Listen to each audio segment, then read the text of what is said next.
Hello friends, welcome to HP Vibrant Academy. In the last lecture, we have started the discussion on the groups. So in this particular lecture, we will see example of groups. So let's start our discussion.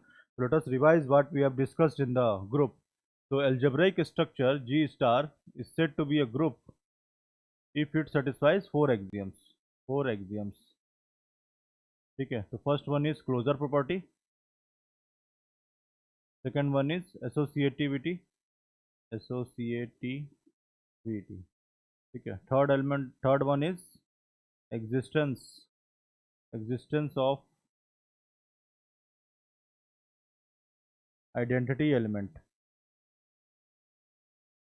ठीक है. And fourth one is existence of inverse of each element. मतलब हर एक element का inverse होना चाहिए.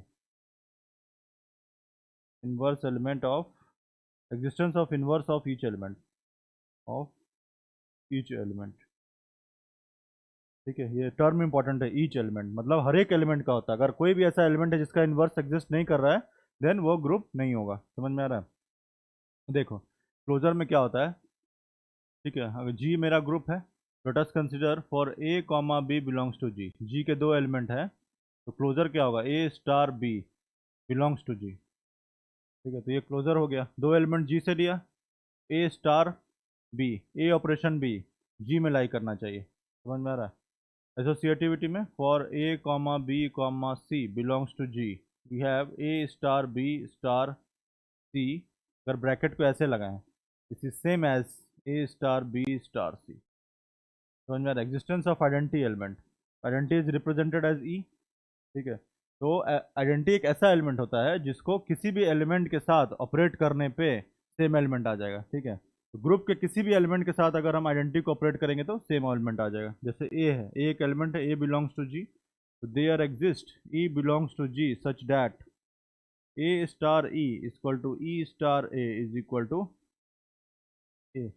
Identity एक ऐसा element है जो किसी भी एलिमेंट के साथ जो कि ग्रुप में लाई कर रहा है, ऑपरेट करने पे सेम एलिमेंट आ जाएगा. Existence of inverse. तो for a belongs to G we have a inverse belongs to G such that A star a inverse is equal to identity. समझ में आ रहा है? तो ए के साथ कौन से एलिमेंट को ऑपरेट करने के साथ आइडेंटिटी आ जा रहा है, तो उस एलिमेंट को क्या बोलते हैं. इनवर्स. तो ए इनवर्स क्या है, ये क्या है, इनवर्स किसका है, ए का है. ठीक है. मान लो 2 × 1/2 is equal to 1 is equal to identity. मान लो 1 मेरा आइडेंटिटी है, तो 2 में 1/2 अप्लाई 1/2 ऑपरेट करने से क्या हो जा रहा है, आइडेंटिटी आ रहा है. तो 1/2 किसका इन्वर्स है, 2 का. तो 2 इन्वर्स क्या हो जाएगा, 1/2. ग्रुप टू ग्रुप वेरी करता है. ठीक है. Now let us discuss these examples. तो वी हैव, देखो, set of integers forms a group under addition where 0 is the identity element. Okay. ठीक है. सेट ऑफ इंटीजर्स ले लो यहाँ पे. सेट ऑफ इंटीजर्स देखो, आई में कैसे सेट ऑफ इंटीजर्स क्या हो जाएगा, -3 -2 -1 0 1 2 3 लाइक दिस. ठीक है. तो इसमें देखो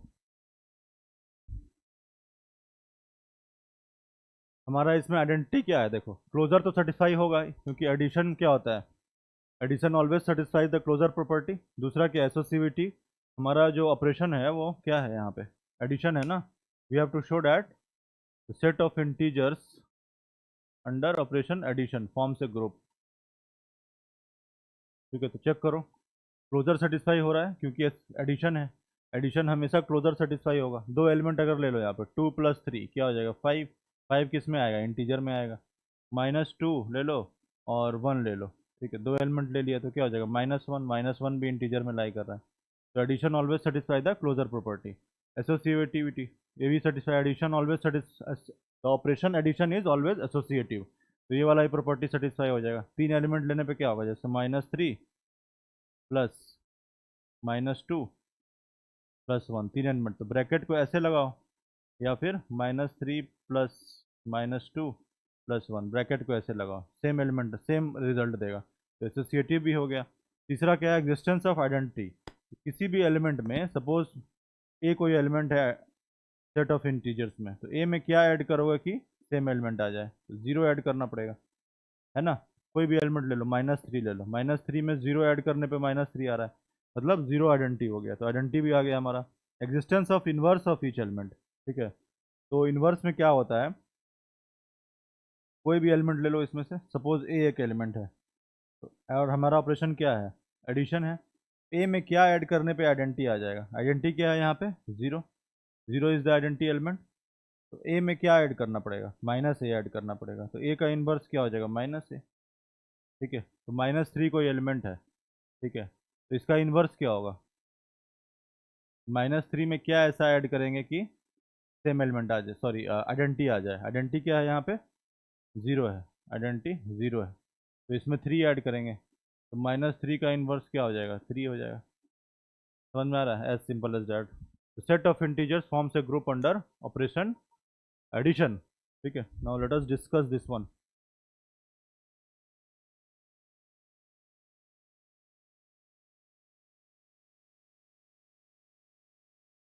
ठीक है, दूसरा क्या है हमारा, set of real number forms a group under operation addition. Similarly set of rational number forms a group under operation. Let us verify this. तो देखो, हमेशा याद रखना, जो एडिशन ऑपरेशन होता है ना, ये क्लोजर प्लस एसोसिएटिव दोनों सेटिस्फाई करता है। समझ में आ रहा है। अब नाउ चेक फॉर आइडेंटिटी। तीसरा प्रॉपर्टी क्या था, आइडेंटिटी था, और चौथा क्या था, इनवर्स। ठीक है, देखो एक चीज़ और बता दे रहे हैं, ए स्टार बी लिख रहे हैं ना, तो स्टार एक ऑपरेशन है, ये प्लस भी हो सकता है, मल्टीप्लिकेशन भी हो सकता है, एडिशन मॉडलो एन हो सकता है, मल्टीप्लिकेशन मॉडलो एन हो सकता है, कंपोजिशन ऑफ फंक्शन हो सकता है। समझ में आ रहा है। तो ए स्टार बी अगर एडिशन है तो इसको हम लिखेंगे ए प्लस बी, अगर मल्टीप्लिकेशन है a cross b, addition modulo है a plus n times of b, a cross n near b. समझ में आ रहा है, ये है तुम्हारा। अब देखो आइडेंटिटी में सेट ऑफ रियल नंबर, इसमें आइडेंटिटी क्या होगा। ठीक है, suppose we have x belongs to set of real number. ठीक है, तो x plus zero is equal to x, तो ज़ीरो क्या है, हमारा आइडेंटिटी है, तो इसमें आइडेंटिटी क्या हो जाएगा, ज़ीरो हो जाएगा। और इन्वर्स क्या होगा, suppose we have x belongs to r, तो x में क्या ऐड करने पे आइडेंटिटी आएगा, -x ऐड करना पड़ेगा, तो आइडेंटिटी आ जाएगा ज़ीरो। तो -x क्या है, x का इन्वर्स क्या हो जाएगा, -x। समझ में आ रहा है, तो ये लिखा है यहाँ पे ए ले लिया है, with identity is equal to zero. समझ में आ रहा है, जीरो इज द आइडेंटिटी, और ए इनवर्स क्या है, -a। समझ में आ रहा है। तो ए बिलोंग्स टू आर, तो there exist -a belongs to R such that a plus -a is equal to identity that is zero. -a क्या हो जाएगा, a inverse is equal to -a, as simple as that. Let us discuss example 2।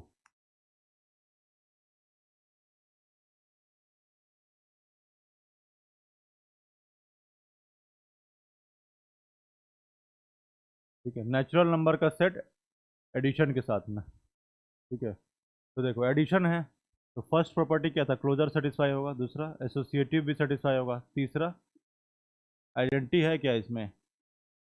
देखो natural number क्या होता है, counting number, 1 2 3 4 like this, counting number जिसको हम count कर सकते हैं, जैसे दो, जैसे नंबर ऑफ बुक्स, दो बुक है, दो बुक है, इसका मतलब काउंट कर सकते हैं ना। Zero is not a natural number. ठीक है, तो यहाँ पे सपोज करो कोई एलिमेंट ले लो, फोर, फोर में क्या ऐड करने पे फोर आएगा,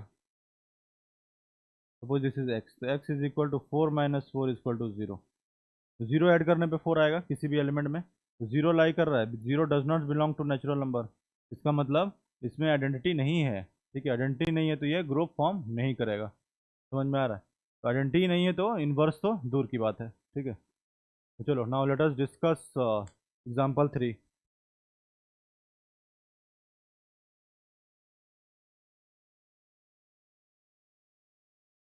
देखो सेट ऑफ इंटीजर अंदर मल्टीप्लिकेशन, ये ग्रुप फॉर्म करता है या नहीं करता है। ठीक है, ग्रुप फॉर्म करेगा, लेट अस चेक दिस। तो पहला, क्लोजर सेटिस्फाई होगा, बिल्कुल होगा, because multiplication satisfies the closure property. दूसरा, एसोसिएटिव होगा, बिल्कुल होगा। तीसरा, आइडेंटिटी, आइडेंटिटी होगा। Suppose we have a belongs to I, ठीक है, तो there exist one belongs to I such that a multiplication one is equal to a, ठीक है, तो ये आइडेंटिटी हो गया ना, वन को किसी भी एलिमेंट के साथ मल्टीप्लाई करने पे सेम एलिमेंट आ जाएगा, ठीक है, तो आइडेंटिटी भी आ रहा है। चौथा इनवर्स। अब इनवर्स देखो, इनवर्स ऑफ ईच एलिमेंट, हर एक एलिमेंट का होना चाहिए, तो लेट अस चेक दिस। तो for a belongs to I, अगर ऐसा एलिमेंट एग्जिस्ट कर रहा है, a inverse is equal to one by a, there exist a inverse is equal to one by a, ठीक है, वन बाई ए तो लाई कर रहा है, लेकिन जीरो का इन्वर्स नहीं होगा ना, ये सारे एलिमेंट पे वैलिड होगा एक्सेप्ट जीरो, ठीक है, जीरो का इन्वर्स क्या होगा, one by zero, one by zero क्या होता है, एग्जिस्ट नहीं करता है ना, does not exist, does not exist, समझ में आ रहा है, तो सारे एलिमेंट का तो इन्वर्स है लेकिन जीरो का इन्वर्स नहीं है, zero does not have any inverse, सारे एलिमेंट का इन्वर्स होना चाहिए, अगर किसी भी एक एलिमेंट का इन्वर्स नहीं है तो वो इस फोर्थ प्रॉपर्टी को सेटिस्फाई नहीं करेगा, अल्टीमेटली वो ग्रुप नहीं होगा, तो ये ग्रुप फॉर्म नहीं करता है because zero is not having any inverse. समझ में आ रहा है, यहाँ पे आइडेंटिटी नहीं होगा, यहाँ इन्वर्स होगा ना, zero is not having any inverse element.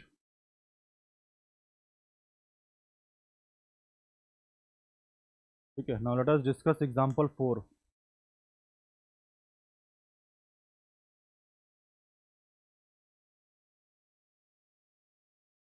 Set of real number under multiplication, ये ग्रुप फॉर्म नहीं करता है, ग्रुप फॉर्म नहीं करता है, ठीक है, और R star under operation multiplication group form करता है। Let us find the reason. देखो मल्टीप्लिकेशन है ना, तो क्लोजर सेटिस्फाई होगा, ठीक है, दूसरा एसोसिएटिव भी होगा, तीसरा क्या है, आइडेंटिटी, आइडेंटिटी होगा, क्या होगा, आइडेंटिटी वन है, वन इज द आइडेंटिटी, क्योंकि किसी भी एलिमेंट में वन से मल्टीप्लाई करने पे सेम एलिमेंट आ जाएगा, ठीक है। चौथा क्या है, इनवर्स ऑफ ईच एलिमेंट, ठीक है, जीरो का इनवर्स, देखो इसको ऐसे समझते हैं, set of real number, two एक रियल नंबर है, तो टू में वन बाई टू से मल्टीप्लाई करने पे क्या आ जाएगा, वन, आइडेंटिटी आ जाएगा, ठीक है। सिमिलरली ए कोई एलिमेंट है, उसमें वन बाई ए से मल्टीप्लाई करने पे वन आ जाएगा, लेकिन ये जो कंडीशन है ना, ये कंडीशन जीरो के लिए वैलिड नहीं होगा, zero into one by zero, ये one, one by zero exist ही नहीं करता है, ठीक है, ए जीरो का inverse is equal to one by zero, does not exist, zero का इन्वर्स नहीं है, बाकी सारे एलिमेंट का है, और हमने क्या देखा, अगर किसी भी एलिमेंट का इन्वर्स नहीं है तो इसका मतलब वो फोर्थ प्रॉपर्टी को सेटिस्फाई नहीं कर रहा है, ultimately it will be not form a group, तो zero is not having inverse, ठीक है। लेकिन इसमें क्या है, आर स्टार मतलब R minus singleton zero element, इसमें जीरो हटा दिया, ठीक है, तो जीरो अगर हटा दिया तो इस सेट में, आर स्टार सेट में क्या हो जाएगा, all real number except zero, all real number except zero, ठीक है, तो हमने क्या देखा था, जीरो का इन्वर्स नहीं है, तो जीरो तो इसमें ऑलरेडी हटा दिया गया है ना, तो R star multiplication form a group, क्योंकि सारा प्रॉपर्टी सेटिस्फाई होगा, क्लोजर भी होगा, एसोसिएटिव भी होगा, आइडेंटिटी भी होगा, सारे एलिमेंट का इन्वर्स भी होगा, क्योंकि जीरो तो इसमें है ही नहीं, ठीक है, जीरो नहीं है, जीरो का इन्वर्स नहीं एग्जिस्ट कर रहा था, और इस सेट में जीरो तो है ही नहीं, तो इन्वर्स ऑफ ईच एलिमेंट ये भी प्रॉपर्टी सेटिस्फाई हो रहा है, therefore R star under operation multiplication form से ग्रुप। समझ में आ रहा है, चलो उसके बाद फिफ्थ वाला देखते हैं, ये क्या है, composition of function, operation here is, देखो ये हम लोग क्या है ना, सिमेट्रिक ग्रुप वाला जो चैप्टर है उसमें देखेंगे, ठीक है, तो इसको थोड़ा मैं डायरेक्ट लिख रहा हूँ, don't worry how I am writing the elements, okay. तो S3 के जो एलिमेंट्स होंगे, देखो S3 में क्या होता है, S3 contains all the bijections from a three element set, one two three to a three element set, that forms a group under operation composition of function, ठीक है। ये बाइजेक्शन है, मतलब 1 1 onto mapping from a 3 element set to a 3 element set. तो देखो mapping करो, let us find the elements.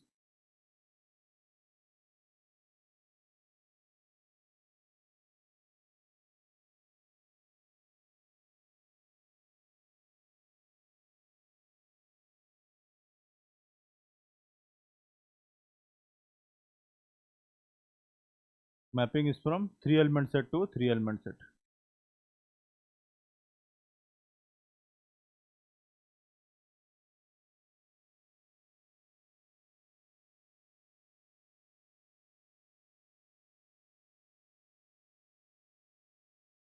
और S3 में कितने एलिमेंट होते हैं? 3 फैक्टोरियल, मतलब 6 एलिमेंट होगा। तो 6 number of mapping will be there at as evident from this diagram. Okay, let us do the mapping. तो 1 goes to 1, 1 goes 2 goes to 2, 3 goes to 3। ठीक है, let us freeze this one.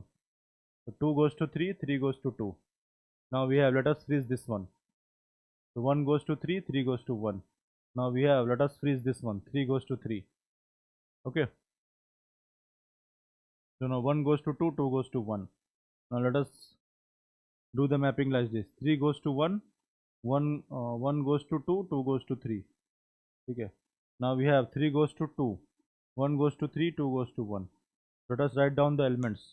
तो देखो इसमें क्या है, वन, ये हमारा क्या है, डोमेन है, और ये कोडोमेन है। ठीक है, देखो वन किस पे जा रहा है, वन पे। तो let us write down this in the cycle notation. Okay, cycle notation we will discuss in this chapter of symmetric group, so don't worry about this. Okay, we will discuss in detail on this, just let us understand what I am writing. Okay, तो one goes to one, this is cycle notation. One one पे जा रहा है तो close हो रहा है ना। साइकिल नोटेशन कैसे होता है, देखो A goes to B, B goes to C, और सी फिर से ए पे आ गया। तो इसको कैसे लिखते हैं, ए बी और C, A goes to B, B goes to C goes to A, ये साइकिल नोटेशन। तो इसमें क्या हो रहा है, वन वन पे जा रहा है, वन वन पे जा रहा है, उसके बाद टू टू पे जा रहा है, थ्री थ्री पे जा रहा है। तो ये क्या होता है, मेरा आइडेंटिटी होता है। अभी देखो इसमें वन वन पे जा रहा है, ठीक है, फिर वापस से वन वन पे जा रहा है तो क्लोज हो गया। उसके बाद टू थ्री पे जा रहा है, टू थ्री पे जा रहा है, और थ्री वापस से टू पे जा रहा है, टू थ्री पे जा रहा है, थ्री टू पे जा रहा है तो क्लोज हो गया। उसके बाद यहाँ देखो वन किस पे जा रहा है, थ्री पे, और थ्री वन पे जा रहा है तो क्लोज हो गया। उसके बाद टू गोज टू टू। ठीक है, generally we ignore the cycle of length one. तो ये इसको है ना, इसको डायरेक्ट हम वन थ्री लिख सकते हैं, इसको हम टू थ्री लिख सकते हैं। It is understood that this cycle of length one. उसके बाद देखो यहाँ पे one goes to two, two goes to one, close हो गया, और ये थ्री हो गया। यहाँ से क्या आ गया, one goes to two, two goes to three, और थ्री गोज टू वन, तो ये क्लोज हो गया। One goes to two, two goes to three, three goes to one, one goes to two, two goes to three, and three goes to one. So this is closed. Now we have one goes to three, three goes to two, और two goes to one, close हो गया। तो elements of S3 will be, देखो इसको नहीं लिखेंगे because this is cycle of length one, तो ये वन टू आ गया। S3 के एलिमेंट्स क्या हो जाएंगे, देखो ये आइडेंटिटी हो गया पहला, दूसरा क्या हो गया, टू थ्री, टू थ्री के पहले, हाँ टू थ्री हो गया। उसके बाद क्या हो गया, वन थ्री हो गया। उसके बाद वन टू हो गया, वन टू थ्री हो गया, और वन थ्री टू हो गया। तो कितने एलिमेंट हो गए total, 6 element. Now let us verify this. अब देखो पहला क्या था हमारा, क्लोजर। क्लोजर सेटिस्फाई होगा, देखो होगा। दो एलिमेंट ले लो, वन थ्री और वन टू ले लो, दोनों को मल्टीप्लाई करो। ठीक है, तो this multiplication also we will learn in the chapter of symmetric group. Multiply इधर से करते हैं, देखो तो वन से स्टार्ट करो, one goes to two, one goes to two, two goes to two. ठीक है, one goes to two, two goes to two. अब देखो यहाँ से टू गोज टू वन और वन गोज टू थ्री, तो यहाँ थ्री आ गया। अब three goes to three, three goes to one, तो क्लोज हो गया। One two three, one two three लाई कर रहा है, बिल्कुल लाई कर रहा है, बिलोंग्स टू S3, इसका मतलब क्लोजर सेटिस्फाई होगा। सिमिलरली एसोसिएटिव भी सेटिस्फाई होगा। तीसरा आइडेंटिटी है, बिल्कुल है। चौथा इनवर्स, इनवर्स भी लाई करेगा। कोई भी एलिमेंट ले लो, वन टू ले लो, वन टू को वन टू से मल्टीप्लाई करो तो क्या आएगा, देखो वन से स्टार्ट करो, one goes to two, two goes to one, so this is closed. Now two, two goes to one और one goes to two, this is close. तो आइडेंटिटी आ गया ना। तो वन टू का इन्वर्स क्या हो जाएगा, सेल्फ इन्वर्स आ रहा है, समझ में आ रहा है। सिमिलरली सारे एलिमेंट्स का इन्वर्स एग्जिस्ट करेगा। तो therefore set S three forms a group under operation composition of function, और ऑर्डर क्या है, सिक्स है। अब देखो यहाँ पे एबेलियन ग्रुप हमने देखा था, एबेलियन ग्रुप में क्या होता है, कम्यूटेटिव प्रॉपर्टी सेटिस्फाई होता है। तो इसमें क्या शो करना है, non Abelian group, non Abelian group. देखो कैसे करेंगे इसको, S3 के एलिमेंट हमने लिया है, तो देखो एबेलियन ग्रुप क्या होता है, फॉर एबेलियन ग्रुप में फिफ्थ प्रॉपर्टी सेटिस्फाई होता है, group that satisfies the commutative property is known as a abelian group. तो कम्यूटेटिव प्रॉपर्टी क्या होता है, let us take two element, for a comma b belongs to G we have a star b is equal to b star a। ये क्या होता है, commutative law होता है, ठीक है। तो 1 3 टाइम्स ऑफ 1 2 इसको निकालो, और 1 2 टाइम्स ऑफ 1 3 निकालो, देखो क्या आता है। देखो मल्टीप्लाई करो, 1 गोज टू 2 गोज टू 2, ठीक है, 2 गोज टू 1 1 गोज टू 3 1 2 3 आ गया। यहाँ से देखो 1 से स्टार्ट करो, 1 गोज टू 3 3 गोज टू 3, अगर कुछ नहीं है इसका मतलब 3 गोज टू 3 हो जाएगा, ठीक है। अब 3 गोज टू 1 1 गोज टू 2 1 3 2, तो दोनों में क्या हो जाएगा, 1 3 times of 1 2 is not equal to 1 2 times of 1 3। तो क्या हो जाएगा, कम्यूटेटिव लॉ नहीं सेटिस्फाई हो रहा है ना, commutative law is not satisfied. तो इसका मतलब S3 is a non abelian group, group under operation composition of function, और ऑर्डर क्या है, ग्रुप फॉर्म कर रहा है लेकिन अबेलियन नहीं है। और S3 का ऑर्डर क्या हो जाएगा, total number of element 6, as simple as that, ठीक है। So we will discuss further examples in next particular lecture. Thank you.